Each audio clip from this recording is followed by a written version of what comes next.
السلام علیکم ورحمۃ اللہ وبرکاتہ۔ الحمد للہ رب العالمین والعاقبۃ للمتقین والصلاة والسلام علی نبینا محمد وعلی آلہ وصحبہ اجمعین، اما بعد فاعوذ باللہ من الشیطان الرجیم وَإِن كُنتُمْ جُنُبًا فَاطَّهَّرُوا۔ معزز سامعین، میرے دینی بھائیوں، گزشتہ ہفتہ آپ کے سامنے موضوع سے متعلق ضروری معلومات پیش کیا گیا تھا۔ آج کا درس غسل کا بیان ہے۔ اللہ تبارک و تعالی نے قرآن کریم میں سورۃ المائدہ کی آیت نمبر 6 میں فرمایا، اور اگر تم ناپاک ہو تو طہارت حاصل کرو۔ یہ دلیل ہے غسل کے اوپر، اور غسل میں جن چیزوں سے کن چیزوں سے غسل واجب ہوتا ہے، وہ 6 چیزیں ہیں جو موجبات الغسل کہلاتا ہے، یعنی جن چیزوں سے غسل واجب ہو جاتا ہے وہ یہ ہیں۔ پہلی چیز یہ کہ منی کا نکلنا، خواہ حالت خواب میں احتلام کا ہونا، یا بیوی کا بوسہ لینے کی وجہ سے، یا بیوی سے لپٹنے کی وجہ سے۔ نمبر 2، جماع کی وجہ سے، یعنی ہم بستری کی وجہ سے، خواہ منی نکلے یا نہ نکلے۔ تیسری چیز انقطاع حیض سے، یعنی عورتوں کا جب حیض آنا بند ہو جائے اس پہ بھی غسل ہے۔ چوتھی چیز انقطاع نفاس سے، یعنی بچہ کی ولادت کے بعد جب عورت کی شرمگاہ سے خون کا آنا بند ہو جائے۔ نمبر 5، جب کافر اسلام قبول کرے۔ نمبر 6، جب مسلم کا انتقال ہو جائے۔ یہ 6 چیزیں ایسی ہیں جن سے غسل واجب ہو جاتا ہے۔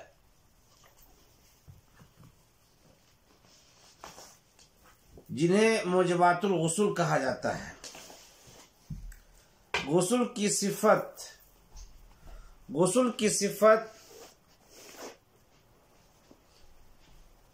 یعنی غسل کیسے کیا جائے اس کا بیان۔ سب سے پہلی چیز، غسل میں جو کام کرنا واجب ہے، جو واجبات غسل کہلاتا ہے، وہ 3 چیزیں ہیں۔ نمبر 1، طہارت کی نیت کرنا، اس لیے کہ انما الاعمال بالنیات، لیکن یہ دل کے ارادے کا نام ہے، زبان سے نبی کریم صلی اللہ علیہ وسلم سے ثابت نہیں ہے۔ نمبر 2، پورے جسم کو دھونا، اور اس کا اطلاق کلی غرارہ اور ناک میں پانی چڑھانے پر بھی ہے۔ نمبر 3، بالوں کے اندر خلال کرنا۔ یہ 3 چیزیں واجب ہیں غسل میں۔ طہارت کی نیت کرنا، پورے جسم کو دھونا اور بالوں کے اندر خلال کرنا۔ سنن الغسل، غسل میں جو کام کرنا سنت ہے وہ 6 چیزیں ہیں۔ پہلی چیز لفظ بسم اللہ کہنا،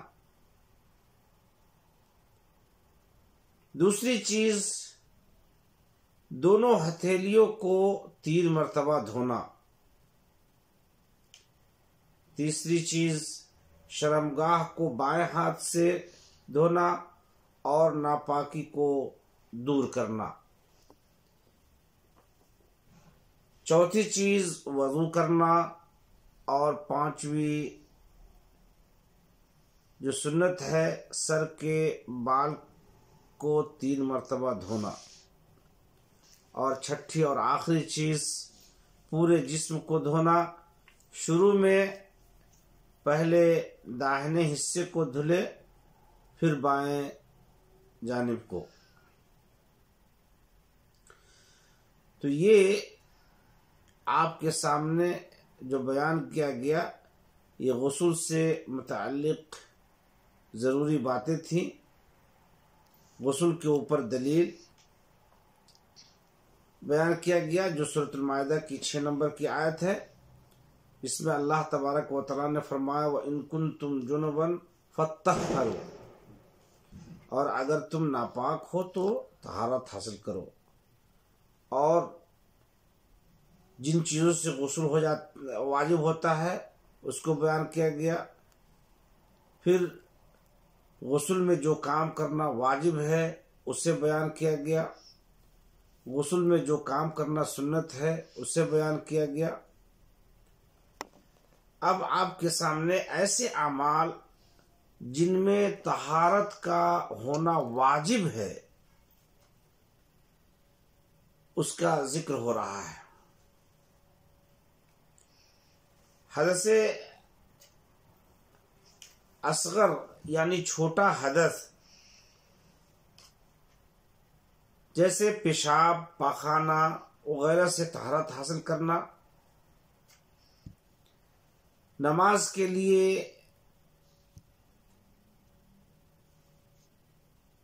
لازم وضو کا ہونا ضروری ہے۔ اگر کوئی باوضو ہو اور اس سے یہ چھوٹا حدث لائق ہو جائے یعنی پیشاب اور پاخانہ کر لے تو اس شخص کو چاہیے کہ پھر سے وضو کرے اور وضو کرنے کے بعد نماز ادا کرے۔ تو نماز ادا کرنے کے لیے خانہ کعبہ کا طواف کرنے کے لیے قرآن کریم کو چھونے یا ہاتھ سے پکڑ کر پڑھنے کے لیے ان تینوں چیزوں میں وضو کا ہونا مطلوب ہے۔ الطہارہ من الحدث الاکبر، بڑے حدث سے طہارت حاصل کرنا۔ حدث اصغر سے جو کام کرنا حرام ہے وہ اس حالت میں بھی کرنا حرام ہے یہاں تک کہ طہارت حاصل کرے، جیسے کہ نماز، طواف، قرآن کریم کا چھونا، قرآن پڑھنے کے لیے مسجد میں بیٹھنے کے لیے۔ یعنی آپ کے سامنے یہ بات بیان کی گئی کہ چھوٹے حدث سے یعنی پیشاب، پاخانہ وغیرہ سے طہارت حاصل کرنا۔ اگر آپ نماز ادا کرنا چاہتے ہیں، خانہ کعبہ کا طواف کرنا چاہتے ہیں یا قرآن کریم کی تلاوت کرنا چاہتے ہیں، اسی لیے یہ بات بھی آپ کے سامنے بیان کی گئی کہ حدث اصغر سے جو کام کرنا حرام ہے وہ اس حالت میں بھی کرنا حرام ہے، یعنی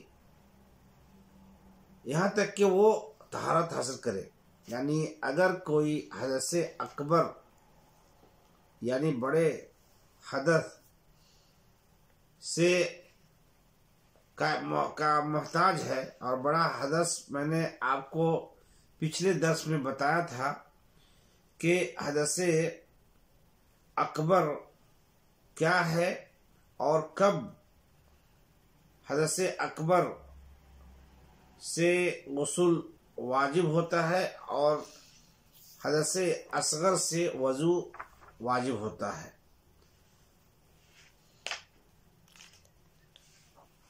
یہ تو اس میں حدث اصغر سے جو کام کرنا حرام ہے وہ اس حالت میں بھی کرنا حرام ہے، یہاں تک کہ طہارت حاصل کرے، جیسے کہ نماز، طواف، قرآن کا چھونا، قرآن پڑھنے کے لیے، مسجد میں بیٹھنے کے لیے، اور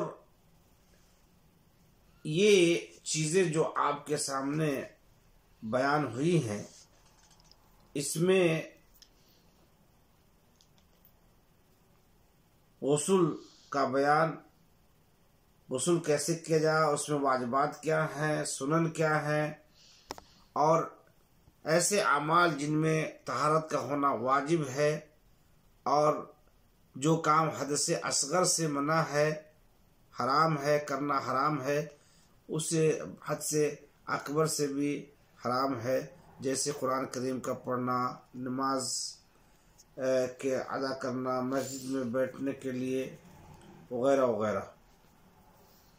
اللہ تبارک و تعالیٰ سے دعا ہے کہ اللہ تبارک و تعالیٰ ہمیں اور آپ کو ان تمام چیزوں پر عمل کرنے کی توفیق عطا فرمائے، اور جب غسل کریں تو غسل میں واجب اور سنت کا لحاظ کریں۔ وصلی اللہ علی نبینا محمد وعلی آلہ وصحبہ اجمعین۔